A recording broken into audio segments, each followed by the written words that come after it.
The Starweaver was the pride of the Galactic Alliance's fleet. Its quantum-powered engines could bend space itself.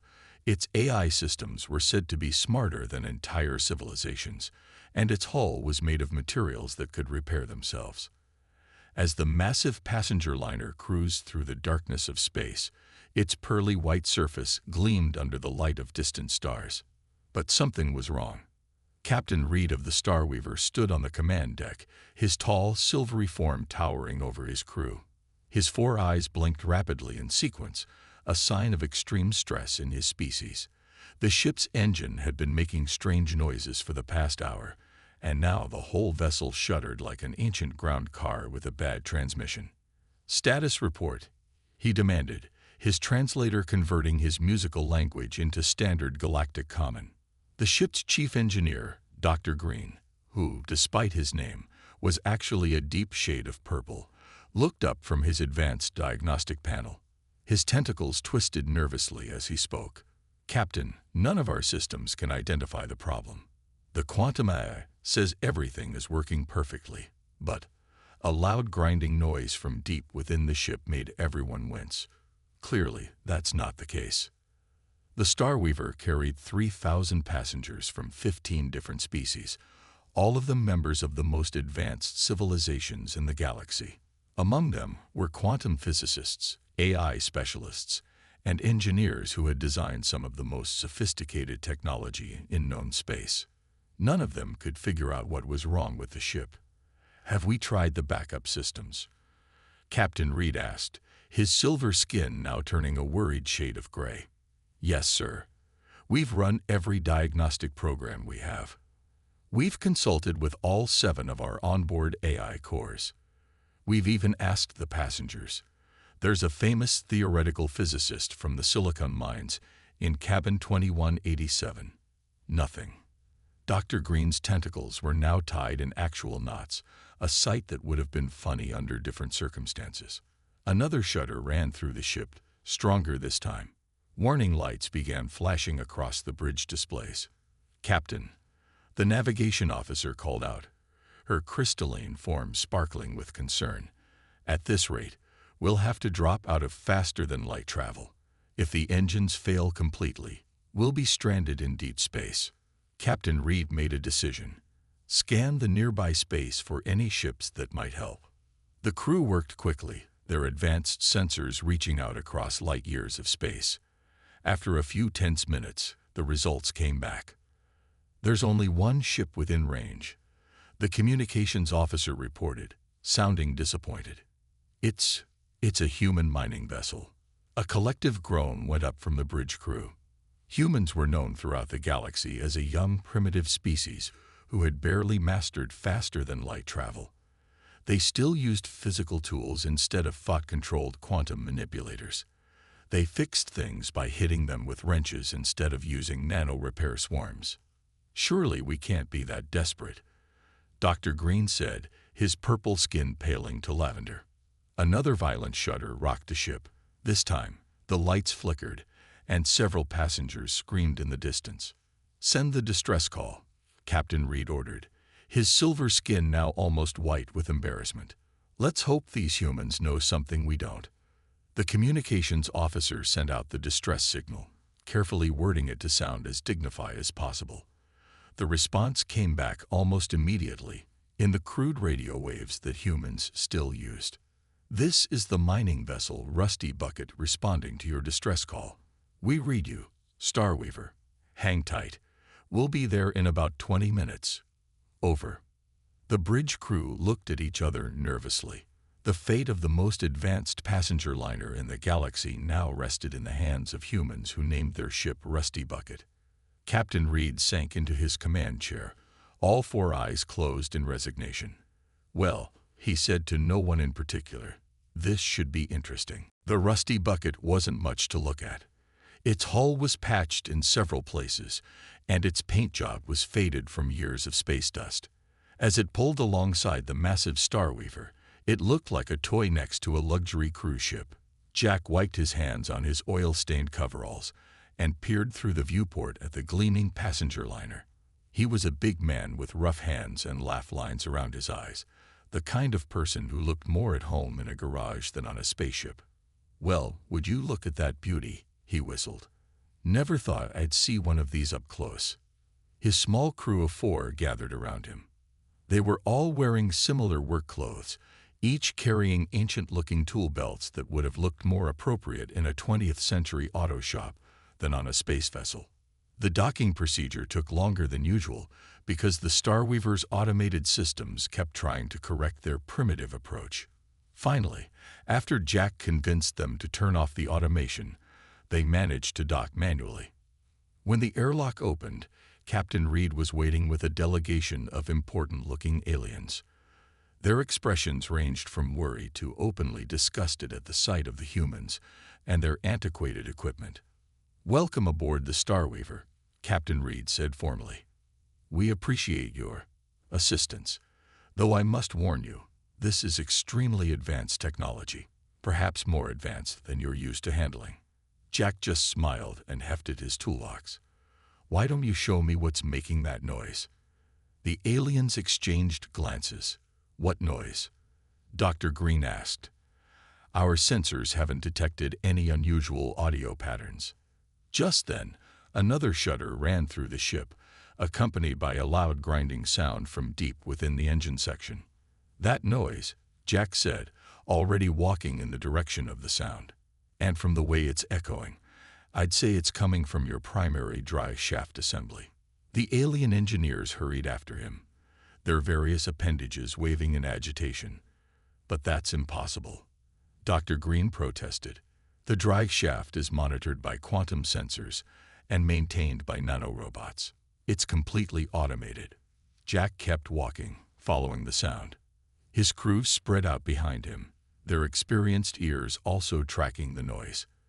They reached the engine room, a massive chamber filled with glowing crystals and humming energy fields. "Sir," one of the alien technicians said, holding up an advanced scanning device, "you can't possibly diagnose anything without proper quantum neural interface equipment. Perhaps if we upload the specifications to your—" A particularly loud grinding noise interrupted him. Jack cocked his head to one side, listening carefully.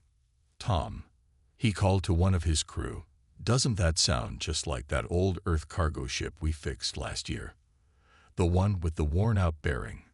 "Sure does, boss," Tom replied, already pulling a grease-stained manual scanner from his belt. It looked ancient compared to the alien technology surrounding them. The alien engineers watched in horror as Jack pulled out a simple metal wrench. "You can't be serious," Dr. Green said. "That's a museum piece." Jack ignored them and walked up to a section of the engine housing. He pressed his ear against it, then tapped it gently with the wrench. The sound resonated through the metal. "Yep," he said confidently. "Bearings shot. Probably the main one supporting your dry shaft.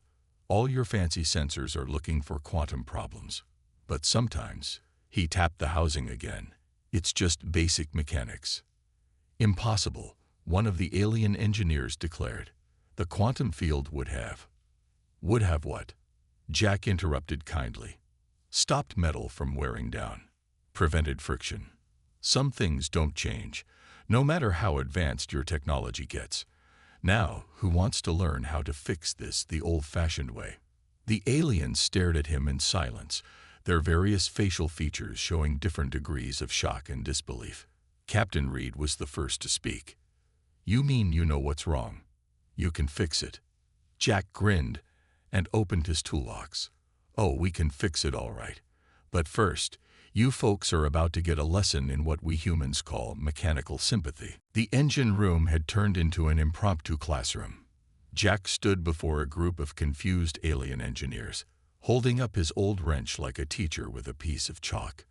Behind him, his crew was already setting up their equipment, all of it looking suspiciously simple compared to the high-tech tools that filled the Starweaver's maintenance bay. "First things first," Jack said, "we need to turn off all these diagnostic AIs. They're just getting in the way." Dr. Green's purple tentacles twisted in alarm. "Turn off the AI?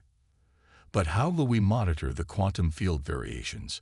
How will we maintain the proper safety protocols?" "With these?" Jack said, pulling out a set of simple pressure gauges and temperature sensors. The alien stared at them as if he produced tools made of stone.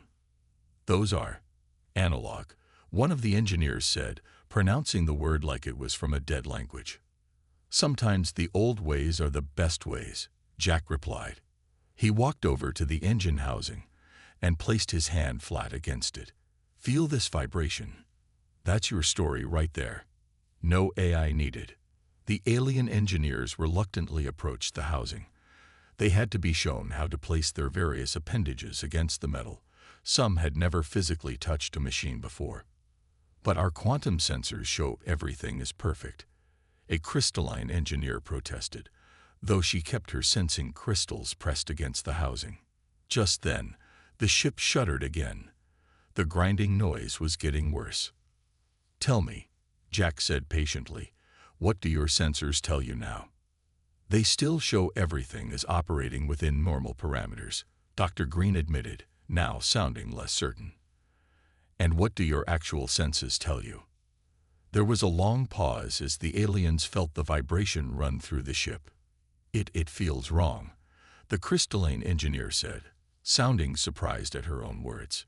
"Exactly," Jack smiled. "That's what we humans call mechanical sympathy. It's about understanding machines not just with computers and sensors, but with your hands and ears and gut feelings." Tom, one of Jack's crew, had finished setting up an old-style monitoring system. "Boss, pressure readings are way off on the main shaft. Temp's climbing too." Jack nodded. "See, sometimes you need to stop relying on AI and start trusting basic physics. Heat means friction. Friction means something's wearing down." The aliens watched in fascination as Jack's crew worked.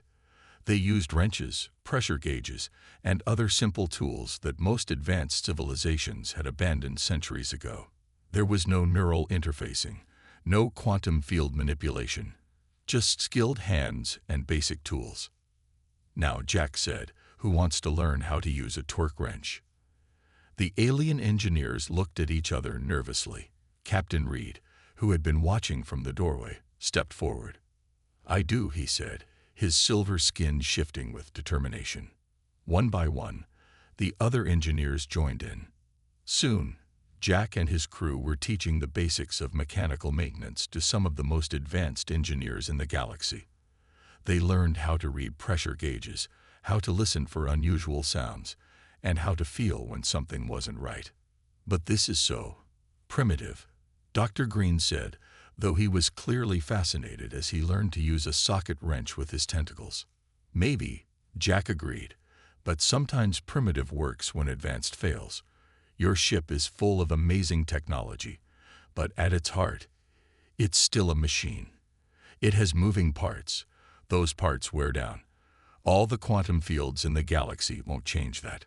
The crystalline engineer, who had turned out to be surprisingly good with the wrench, looked up from her work. "I'm beginning to understand.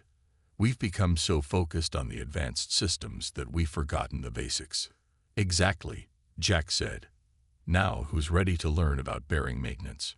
The aliens gathered around eagerly, their previous disdain forgotten. Even Captain Reed had rolled up his sleeves, or what passed for sleeves in his species' clothing, and joined in. As Jack began explaining the basics of mechanical maintenance, he couldn't help but smile.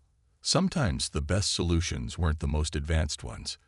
They were the ones that had worked for centuries. After 3 hours of careful work, Jack's crew had removed enough of the engine housing to reach the main dry shaft. The alien engineers crowded around, their various eyes, sensors, and sensing organs all focused on what Jack was about to show them. "There's your problem," Jack said, pointing to a large bearing that connected 2 massive sections of the dry shaft. Even to untrained eyes, something was clearly wrong. The bearing's surface was worn and uneven. Tiny pieces of metal had flaked off, and it moved with a wobble that shouldn't have been there. "Impossible," Dr. Green whispered, but his purple color had faded to a pale lilac. "These bearings are made of ultra-dense, quantum-stabilized metals. They're designed to last for centuries." Jack ran his finger along the worn surface. Nothing lasts forever, especially not moving parts. Look here, see these marks? This bearing's been running hot for months, maybe years. When's the last time anyone actually looked at it? The aliens exchanged uncomfortable glances. We never look at the physical components, the crystalline engineer admitted. The AI systems are supposed to handle all maintenance. And what did your eye say about this? Jack asked, though he already knew the answer. Captain Reed stepped forward. The AI kept reporting that all systems were functioning normally. It still is, even now. Jack nodded. That's because your eye is only programmed to look for quantum field disruptions and energy fluctuations. It's not checking for good old-fashioned wear and tear. He pulled out a small measuring tool, just a simple micrometer, and checked the bearing's dimensions. This bearing has worn down almost 2 millimeters. That's why your drive shaft is wobbling. The wobble puts stress on the quantum field generators, which is why your ship keeps shuddering. The aliens gathered closer, fascination overcoming their previous disdain for primitive tools. Tom handed out magnifying glasses, another simple but effective tool, and soon the engine room was full of alien engineers examining the worn bearing with newfound interest. But this changes everything, Dr. Green said, his tentacles waving in excitement. Our whole maintenance philosophy is based on the idea that quantum field monitoring can catch any problem. Looks like you found a blind spot, Jack said kindly. Sometimes the simplest problems are the hardest to spot, especially when you're only looking for complicated ones. Captain Reed's silver skin rippled with concern. How many other ships in our fleet might have the same problem? We have thousands of vessels, all running on the same maintenance protocols. And all of them probably have bearings and joints and seals that nobody's physically checked in years, Jack added. The crystalline engineer had been studying the bearing through her magnifying glass. I can see the wear patterns now. It's so obvious once you know what to look for. How did we miss something so basic? Because, Jack explained, you folks got so good at the advanced stuff that you forgot about the basics. It's like building a house. Doesn't matter how fancy your windows are if your foundation is cracking. Tom came over with more readings from their simple diagnostic tools. Boss, looks like there are 3 more bearings showing similar wear. Not as bad as this one, but they'll need attention soon. The aliens were now fully engaged, using their newly learned skills to check other parts of the engine. They found worn seals, stressed joints, and other simple mechanical problems that their advanced systems had completely missed. I don't understand, Captain Reed said, watching his engineers work with their new tools. We're supposed to be the most advanced species in the galaxy. How did humans know something we didn't? Jack smiled as he packed up his tools for the next phase of repairs. Being advanced doesn't always mean being right. Sometimes the best knowledge isn't about having the fanciest technology. It's about understanding the basics and being willing to get your hands dirty. The ship shuddered again, but now everyone understood why. More importantly, they knew how to fix it. The real question was, how would the rest of the Galactic Alliance react when they learned that their entire fleet needed something as simple as a bearing check? We have a problem, Tom said, looking up from his tablet. The Starweaver's fabrication system doesn't have the right bearing design in its database. It only has quantum-stabilized parts, and those won't work for what we need. The alien engineers, who had been excitedly learning about mechanical repairs, suddenly fell silent. Captain Reed's silver skin turned a worried shade of gray again. But if we can't fabricate a new bearing, how can we fix the ship? Dr. Green's tentacles were starting to tie themselves into knots again. Jack just smiled. Who says we need their fabricator? Tom, what materials do they have in storage? Tom scrolled through his tablet. They'd got some basic metals for emergency hull repairs. High-grade steel, titanium alloys, that sort of thing. Perfect, Jack said, rubbing his hands together. Time to show these folks some good old human ingenuity. Who wants to learn how to make a bearing from scratch? The aliens stared at him as if he'd suggested they could breathe in space. Make a bearing, the crystalline engineer asked. By hand? That's impossible. Impossible. Jack laughed. Humans have been making bearings since before we had electricity. Now we're going to do it in space, with better materials than our ancestors ever dreamed of. He turned to his crew. Mike, get the portable forge set up. Lisa, we'll need your precision tools. Tom, start calculating the exact dimensions we need. The aliens watched in amazement as Jack's crew sprang into action. They converted a corner of the massive engine room into a makeshift workshop. The portable forge, another primitive tool that the aliens had scoffed at earlier, was now the center of attention. First, Jack explained to his captivated audience, we'll melt down some of that titanium alloy. The tough part isn't making the bearing, it's making it perfect. For the next few hours, the engine room became part workshop, part classroom. Jack and his crew showed the aliens how to melt metal, form it, and shape it with incredible precision. They used hand tools and simple machines, but their work was exact and careful. See this, Jack said, showing them how to check measurements. A bearing has to be perfect, too big or too small by even a fraction of a millimeter, and it won't work right. The aliens proved to be quick learners.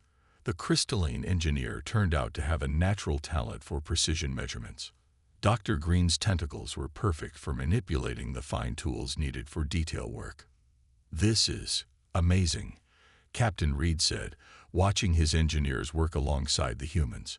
We've had the ability to do this all along, but we never knew it was possible. Humans have a saying, Jack said as he carefully shaped the metal. Necessity is the mother of invention. When you need to fix something but don't have the right parts, you learn to be creative. As they worked, Jack told stories about human history, about how people had solved problems with limited resources. He told them about mechanics who kept old cars running for decades, about astronauts who fixed spacecraft with duct tape, and about engineers who built machines that changed the world using basic tools. Done. Lisa called out, holding up the newly created bearing. It gleamed under the engine room lights, a perfect blend of human craftsmanship and advanced materials. Tom ran his testing equipment over it. Boss, it's within 0.01 millimeters of specifications. Actually, better than the original. The aliens gathered around to examine their creation. They had helped make something with their own hands, or tentacles, or crystalline appendages, something their advanced fabricators couldn't produce. It's beautiful, the crystalline engineer said, her facets glowing with pride. Yes, Captain Reed agreed. But will it work? Jack grinned as he picked up his tools. Only one way to find out. Who wants to help install it? Every alien in the room raised their various appendages. They had started the day believing that human technology was primitive. Now they couldn't wait to learn more about what these simple methods could achieve. While the new bearing was cooling to the perfect temperature for installation, the engine room of the Starweaver had turned into something unexpected. A cultural center. Aliens and humans sat together on makeshift seats made from spare parts containers, sharing stories and knowledge. Tell us again about the Apollo 13 mission, Dr. Green asked eagerly. His tentacles were wrapped around a cup of human coffee, a drink he had discovered he quite enjoyed. Jack leaned back against a tool cabinet. Now that was a real example of human problem-solving. 3 astronauts, hundreds of thousands of miles from Earth, with a broken spacecraft and limited supplies. They had to filter their air using spare parts and duct tape. Duct tape? The crystalline engineer asked. She had been taking notes on everything the humans shared, using an actual paper notebook Jack had given her. She claimed it helped her think better than neural recordings. It's this sticky fabric tape the humans use to fix almost anything, Tom explained, pulling a roll from his toolkit. Not pretty, but it works. Captain Reed, who had stayed to learn more about human engineering, shook his head in amazement. Your species has achieved so much with so little. We've always thought that advancement meant replacing simple tools with complex ones. That's the thing about tools, Jack said, holding up his old wrench. They're not good or bad, simple or advanced. They're just tools. What matters is understanding when to use each one. Lisa, who had been teaching some junior alien engineers about mechanical tolerances, joined the conversation. It's like Jack always says, a computer can tell you that something's wrong, but it takes human hands and human intuition to really understand why. The aliens were fascinated by stories of human engineering history. They learned about the Wright brothers building the first airplane in a bicycle shop, about mechanics keeping old vehicles running for decades with handmade parts, and about the countless innovations that came from people solving problems with whatever they had available. In our society, the crystalline engineer explained, we're taught that every problem has a programmed solution. If the solution isn't in our database, we assume it's impossible. Humans don't believe in impossible, Mike said, looking up from where he was showing some aliens how to properly use a torque wrench. We just haven't figured out how to do it yet. Dr. Green had been unusually quiet for a while. His tentacles moving in what the humans had learned was a sign of deep thought. You know, he said finally, I've been thinking about all the knowledge we've lost. Our species used to build things by hand too, but we considered it primitive and unnecessary once we developed quantum technology. Nothing wrong with quantum technology, Jack said, checking the temperature of the bearing again. But understanding the basics makes you better with the advanced stuff too. It's like learning to walk before you run.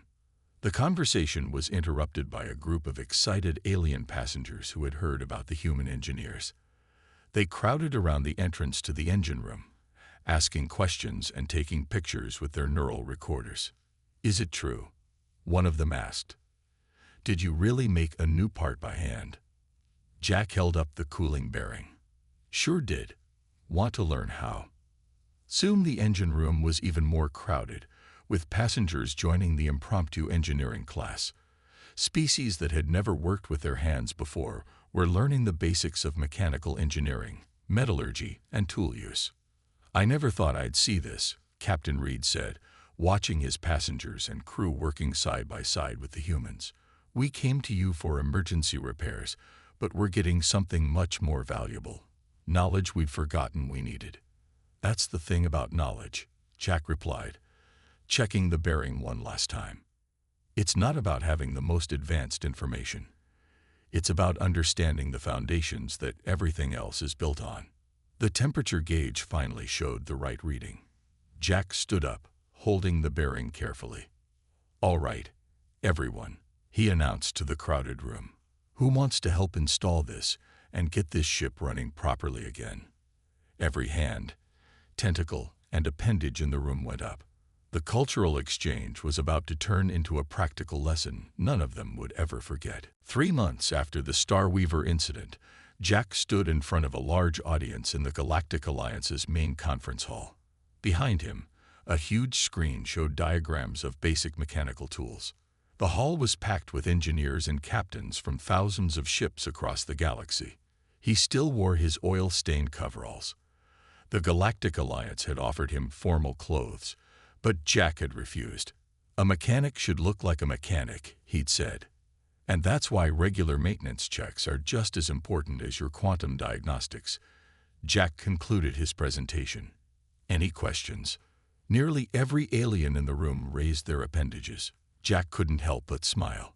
Things had changed a lot since that day on the Starweaver. After they'd successfully repaired the ship's bearing, word had spread quickly through the Galactic Alliance. Other ships began reporting similar problems: worn bearings, stressed joints, metal fatigue, problems that their advanced sensors had never been programmed to detect. Captain Reed, standing beside Jack on the stage, stepped forward. His silver skin now shimmered with pride rather than worry. Thanks to our human friends, he announced, we've established the first Galactic Basic Engineering Academy. Here, engineers from all species will learn what we've come to call the human touch. Understanding machines not just with computers, but with their hands and senses. The crystalline engineer, now the Academy's first alien instructor, demonstrated by holding up a wrench. She had become an expert at basic mechanics, teaching others how to feel when something wasn't right with a machine. Dr. Green, his tentacles now confidently handling tools, added, "We've discovered that over 40% of our fleet had developing mechanical issues that our quantum systems couldn't detect. Thanks to human knowledge, we're fixing problems before they become emergencies." In the 3 months since the Starweaver incident, human engineers had become the most sought-after teachers in the galaxy. Ships now carried basic toolkits alongside their quantum computers. Engineers in training learned to listen, feel, and understand their machines instead of just reading sensor data. The funny thing is, Jack said to the audience, none of this is new technology. Humans have been doing this for centuries. Sometimes the old ways are the best ways. A young alien engineer raised their appendage. "Is it true that you fixed the Starweaver's bearing using recycled metal and hand tools?" "Sure did," Jack grinned. "Want me to show you how?" The next hour turned into an impromptu workshop, with aliens crowding around as Jack demonstrated basic metalworking techniques. These scenes had become common across the galaxy. Humans teaching, aliens learning, and everyone gaining a deeper understanding of the machines they relied on. After the presentation, Captain Reed pulled Jack aside. "You've changed everything," he said. "Not just how we maintain our ships, but how we think about technology. We were so focused on advancing that we forgot our foundations." "That's the thing about advancement," Jack replied, packing up his tools. "It's not about replacing the old with the new. It's about building on what works, learning from the past, and keeping what's useful." As if to prove his point, a group of alien engineers walked by, carrying both quantum scanners and basic wrenches. They had learned to use both, understanding that each tool had its place. The Rusty Bucket, Jack's old mining vessel, had become a training ship. Engineers from across the galaxy came to learn about mechanical sympathy, basic repairs, and the art of fixing things with limited resources. "Ready to head out, boss?" Tom asked, approaching with their next assignment. "The Centauri fleet needs help setting up their engineering training program." Jack looked around the conference hall one last time.